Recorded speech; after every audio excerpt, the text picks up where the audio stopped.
You are welcome to the GMAT41's YouTube channel. In this video lesson, I'll be giving attention to solutions to Math 101 workbook for Unizik students. That's elementary mathematics 1. Okay? And of course, it's going to be an interesting one. The workbook, you're meant to submit it, Alright? And I encourage you to watch this video lesson, share the video lesson to other scholars, other colleagues, okay, and friends, so that they can watch it also and learn the principles of how the questions are being solved. Remember to subscribe to GMAT41's YouTube channel if you've not done so. Encourage others also to visit the channel and then subscribe to it also. Before we move on into solving questions on this workbook, I'd like to say something, please. In as much as these questions are going to be solved step by step, where one can actually just copy and paste work into his workbook or her workbook, I want to encourage, please, that you get to understand the processes that I'm going to use in solving these questions. Remember, in the exam hall, it's going to be you and you with your questions. Okay, so it's important that you get the understanding of how to solve these questions. Meanwhile, for your main exam, the truth is it doesn't follow the pattern of a workbook per se in order to solve and bit of timing. So for your exam preparation, that is a different ball game, and I urge you to contact GMAT41 using the phone number showing on the screen so that you can join my tutorial classes on campus, alright, as I coach you on how to attack your exam questions, because of course you need to use other faster approach to deal with that. Are you getting me right?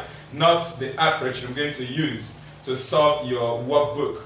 Because in the workbook, the pattern you have to follow step by step, the details are presented where you expect to fill in the gaps with what is expected to be there.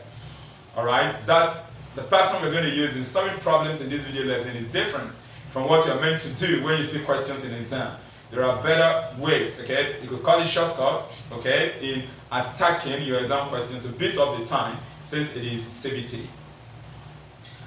Alright, having said this, I'd like us to move on. This part 1 of this workbook analysis, it's going to focus on module 1 of your workbook. Then in part 2, I am going to deal with questions from module 2. Now in this part 1, where we are dealing with module 1 of your elementary mathematics workbook, I'll be starting with question number 5. Okay, question 1 to 4 is based on set theory, and that I'll give special attention to. So we'll kick off with question 5. So we've got this for question number 5. You are required to find the value of x in 9 to the power of x minus 4 times 3 to the power of x plus 1 plus 27 equal to 0. We are given a hint to take p equal to 3 raised to the power of x. Now this question is drawn from indicial equation. It's important to stress that this particular question under indicial equation is indicial equation leading to a quadratic equation. How do we know that? Based on your manual, in solving this, in the first step, we have box minus 4 times 3 to the power of x times box plus 27 equal to 0. So what we're expected to do, the first step of dealing with this question is what? So I'm going to work on it straight, where you're now going to copy that into your workbook. But like I said, please, make sure you understand the process. That is the most important thing. Remember, on that day of the exam, it is you and you with your question paper. So let us see how we deal with this question. First, this 9 to the power of x has to be broken down. That 9 can be written as 3 to the power of 2x. Is that okay? And this 2 to the power of 2x can still be written. Let me show you. 2 raised to the power of x and then times 2. 3 to the power of 2x is the same as 3 to the power of x times 2. Because x times 2 will give you 2x. So this is the first term in that box. And then we have minus 4. Alright, coming to this 3 to the power of x plus 1. What we are going to do, you have 3 to the power of x, okay? And then you have a box. That box is going to be 3 to the power of what? 1. The reason being that this 3 raised to the power x plus 1, you can break this into 2 parts because of this power. 3 raised to the power x, and then times 3 raised to the power 1. Reason: if you work on this using multiplication law of indices, the bases are the same, you are meant to pick one of the base, which is 3, and then add the powers. That's how we got this. So you can reverse the process by splitting this into 2, you'll get this term. Which means that this 3 to the power of 1 is a term that has to be written in the box. I am going to underline this so that you know the terms you're fixing in the box. Is that okay? Then after this, you have plus 27. According to the workbook there, you have plus 27. And then make everything equal to 0. So this is the first thing you have to do, and the terms to be written in the box. I've underlined them using the blue shade of marker. After that, the next step, we have the first to be a box, and then minus 12p plus 27 equal to 0. So in that box, what do we do? Remember, you are told to take p to be equal to 3 raised to the power of x. And if you look at this initial equation, at this point, you have 3 to the power of x. Here, you also have 3 to the power of x. Now that 12 obtained is as a result of 4 times 3 raised to the power 1. 3 raised to the power 1 will give you 3. 4 times this 3 will give you 12. So it's going to become 12 times 3 raised to the power x. And we are taking 3 raised to the power x to be p. So automatically, this term is going to be p raised to the power of 2, where this p represents 3 to the power of what? X. And so this term is going to be written in that box. Alright, minus 4 times 3 give us 12. That 12 now multiply 3 raised to the power x, which is our p. Then plus 27 equal to 0. So in this second step, you are meant to write p raised to the power of 2 in your words, in your box there. And so we move on to the next step. We have box, according to what is shown here, brackets p minus 9. Alright, that definitely is a factorization of this guy. Factorization of this term. This is a quadratic equation. So in factorizing, you look for two numbers, which if you multiply, you get 27, and which if you add them, you get minus what? 12. Alright? So how do we do that? Two numbers, which if you multiply, you get 27, positive 27, and which if you add, you get minus 12. The numbers are going to be minus 3 and minus 9. Minus 3 minus 9, we do that. So that in the first box there, we are going to get p minus 3. So this is the first term. And then the second term, that is the second factor, was given to us already to be p minus 9 there. And of course, these are the two factors that will solve this problem. Okay, this is going to be made equal to 0. So in your workbook, this is the term you are meant to write in that box, because it was not provided. We had box, and then p minus 9 in brackets, because equal to 0. Then at this point in the next step, the values of p were required. What are the two possible values of p? P equal to box or p equal to box. That's what we have in the next step. And of course, that is obtained by picking each of these factors and setting it equal to 0, then solve for p. Which means in the first case, p will be equal to, simply change this sign. Minus 3 will change to what? Plus 3. Because p minus 3 equal to 0, if you're solving for p, you would get 3. So this is one of the values of p. Or the second one, p minus 9 equal to 0, solve for p, you get 9. So simply change this sign. So that's going to give us p equal to what? Positive 9. So these are the two values of p required. And then in the box, it means you're going to fix this 3. And you're going to fix this what? 9 in the box. Now remember that what you are asked to find here is not the value of p. We are looking for the values of what? X. But we're going to generate those values of x from p, since we know that p is equal to 3 to the power of what? X. So we're going to introduce it based on your workbook. You are required to solve for x. You have to solve for x. No box was provided there. So from here, solving for x, we're going to recall. So you recall that p is equal to 3 to the power of x. So solving with the two values of p, when p is equal to 3, the implication is that the value of p is equal to 3 from here, and we know that p is equal to 3 raised to the power x. So I'm going to fix 3 raised to the power x for p. It implies that 3 raised to the power x will be equal to, that is for this p. So when p is equal to 3, in place of this p, you fix 3 raised to the power x, because that was given to us as a hint. And that is going to be equal to this 3. This 3 is raised to the power 1 already. Now the bases are the same, so you cancel out the bases. This goes off simply. the actual mathematics there is to take log to base 3 of both sides. Let me just show you that. Like in this case now, since the bases are 3, I'm going to write log of 3 to the power of x base 3 equal to log of 3 raised to the power 1 base 3. So that this x will multiply from behind. You have x times log 3 base 3 equal to this power 1 will multiply from behind 1 times log 3 base 3. That is using power law of logarithm. And then with this, log 3 base 3 is going to give you 1. Log 3 base 3 is going to give you 1. So that this will be x times 1, giving us x equal to 1 times 1, giving us what? 1. Simply the value of x here is 1.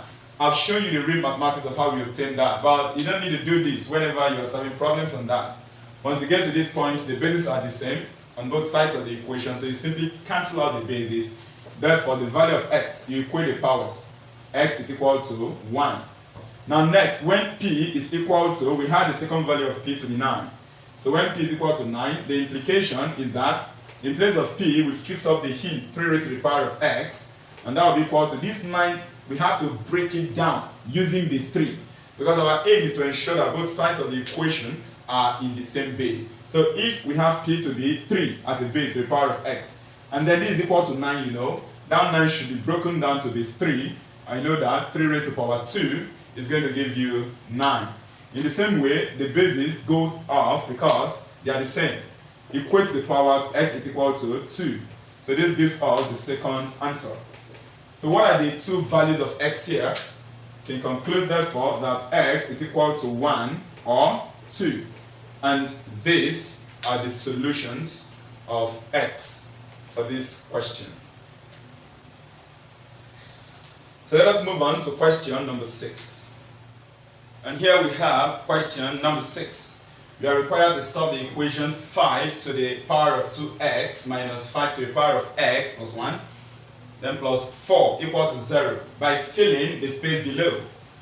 Now, normally the solution is meant to start from here. That's from this. But in the workbook, these two steps were already presented.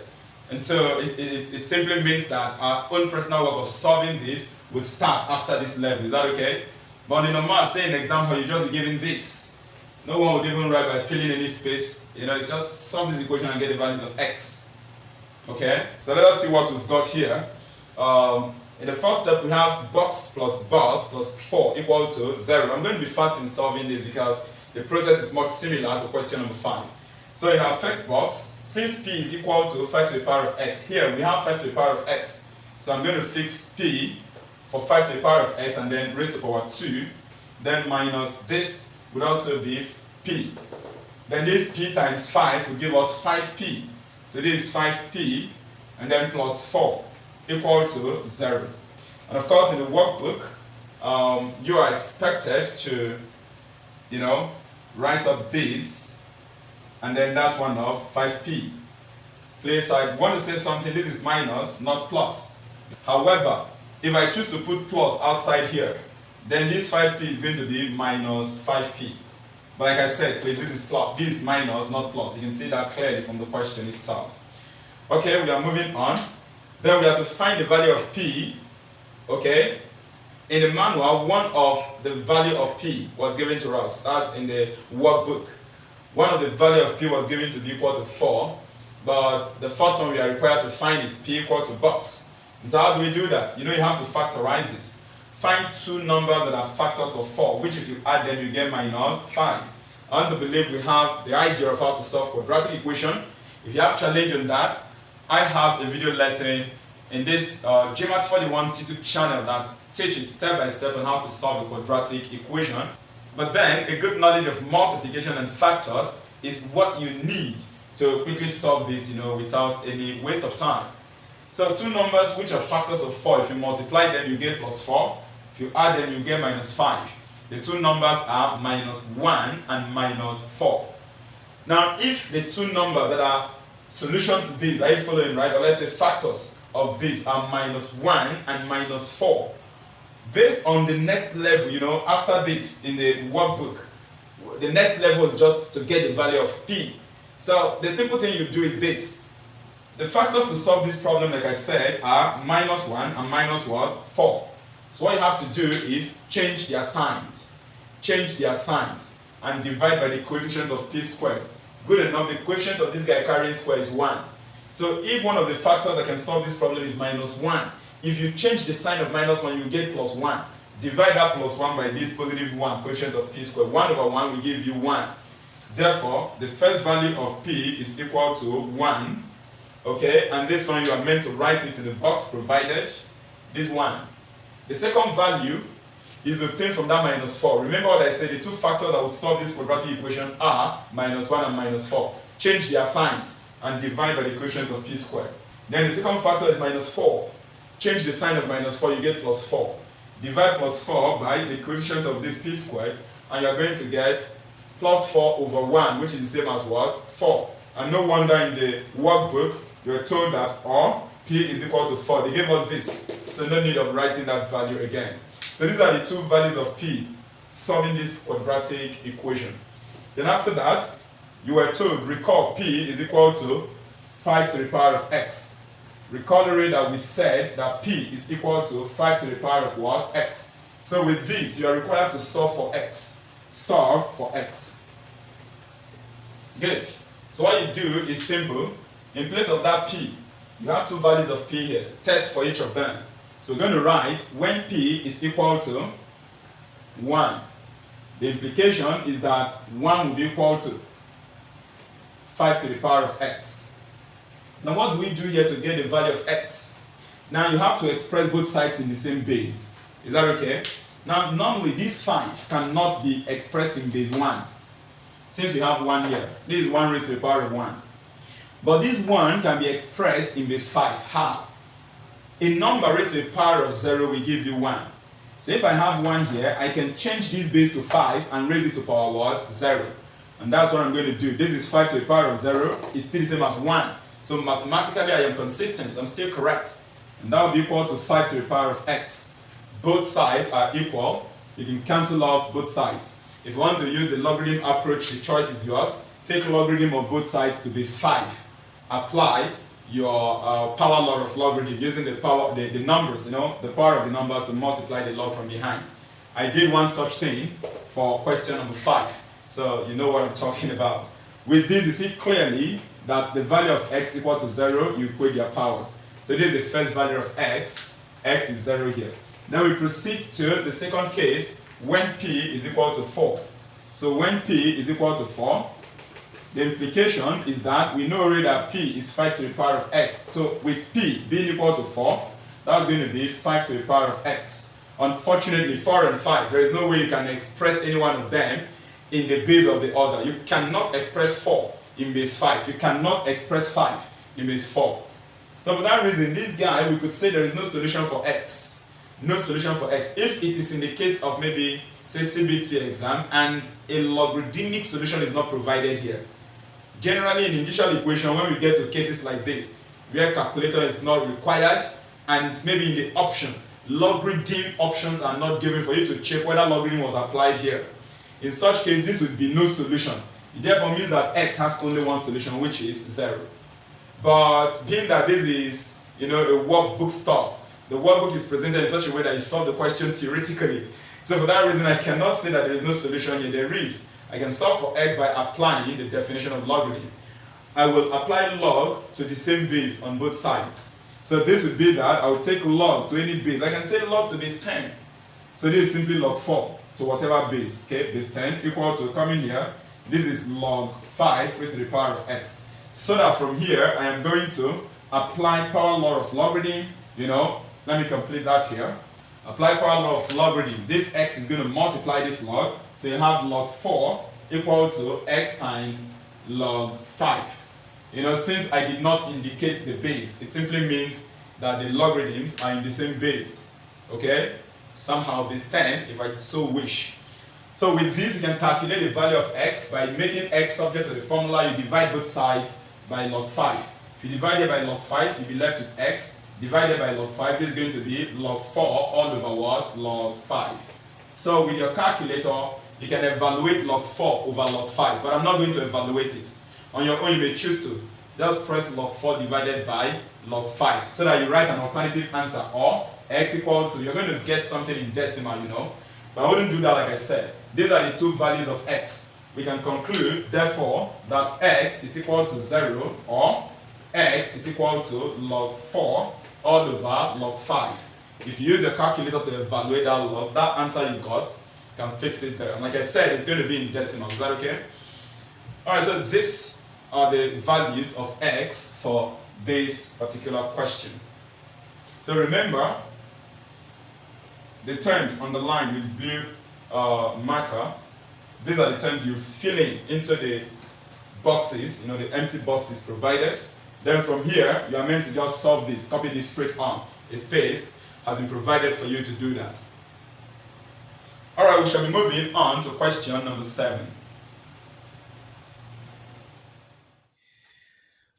Alright, let us move on to question number 7. We are required to simplify the expression 3a to the power of 4 times, open bracket, 10a, close your bracket, to the power of 3, all over 5a raised to the power 2, and close that in bracket, and then to the power of 3.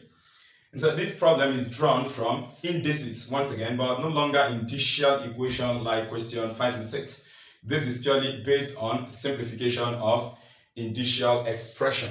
So how do we approach this question? And in your workbook, there was no space provided as per you filling the box, nothing like that. You only have a space where you have to solve this straight on and simplify it.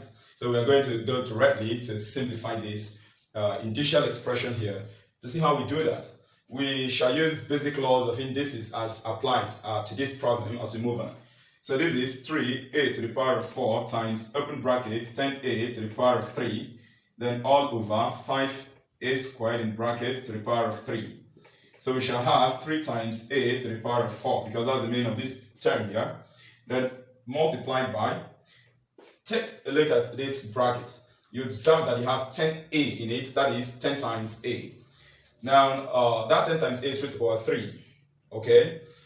We are going to apply power law of indices, where we shall distribute the power to the terms being multiplied, that's 10 and a, because power distributes over multiplication and division.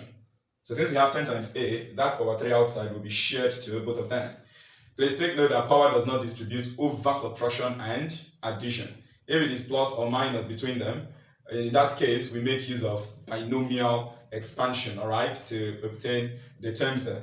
But in this case, we will simply distribute 3 to them. And as we are distributing the power, we will respect the power of the terms inside the brackets. Like this 10 is raised to power 1. So by the time we distribute these 3 to it, applying power law of indices, that one will multiply power 3.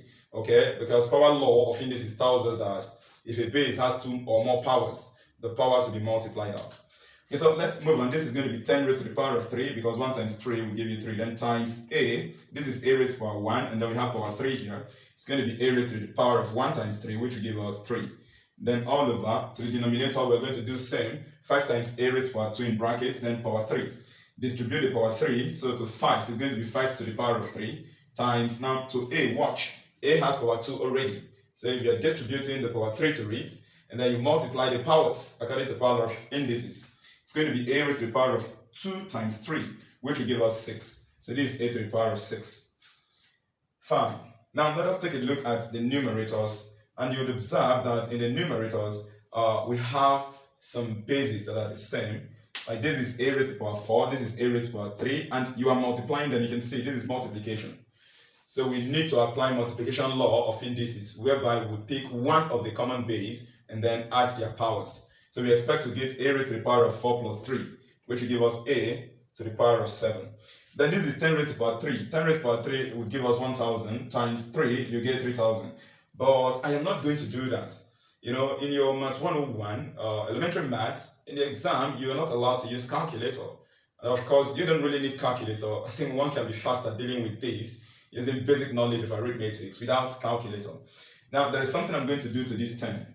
The reason is because of something in the denominator. In the denominator, I have 5 raised to the power 3. So I want to deal with this without calculator, to be faster. This 10 you are seeing here can be broken down to 5 times 2. 5 times what? 2. That's 10. And if I distribute 5 times 2, if I distribute power 3 to 5 times 2, I would get a 5 raised to the power 3 10 that I can cancel. Please watch as I do that. So that's going to be equal to, right, it's going to be equal to 3 times, that 10 will be written as 5 times 2. So we have 3 times, in bracket, 5 times 2. That's going to be raised to power 3. Then times that a, I'm working it out one split, that is a to the power of 7. I've explained that using multiplication law of indices. Pick one of the a's and add their powers. Please watch, this 5 times 2 is my 10 here. And then the power 3 will affect both, since it is this 10 that is bearing power 3. Okay, this is going to be all over 5 to the power of 3 in the denominator, and then a to the power of 6. So moving on, you observe that we have 3 times 5 to the power of 3. I'm distributing this power 3 to the numbers in bracket. Is that okay? Then that's going to be times 2 to the power of 3 times a raised to the power of 7 all over 5 to the power of 3 times a to the power of 6. Good. You see, I've done something wonderful because the 5 raised to the power of 3 will cancel out from the numerator and denominator, reducing the terms I need to multiply. Because in this case, 2 raised to the power of 3 will multiply 3 now. 2 raised to the power of 3 is 8. 8 times 3 is 24. Then coming to this a raised to the power of 7 all over a raised to the power of 6. Since the bases are the same, I would use division law of indices, whereby I will pick one of the bases and then subtract the power of the denominator from that of the numerator. I'm expecting to get a to the power of 7 minus 6. Is that okay? And so this is going to give us, today is a waste of time. 7 minus 6 is 1 already. So this would give us 3 times 8. This 8 came from 2 raised to the power 3. 2 raised to the power 3 is 8. 3 times 8 is 24. So this is 24a raised to the power 1, which is still the same as 24a. So this is the solution. We can conclude, therefore, that the initial expression given to us, 3a to the power of 4 times, open bracket, 10a close to the power of 3, all over, open bracket, 5a squared, close bracket to the power of 3, is equal to 24a. And that's how we solve this problem.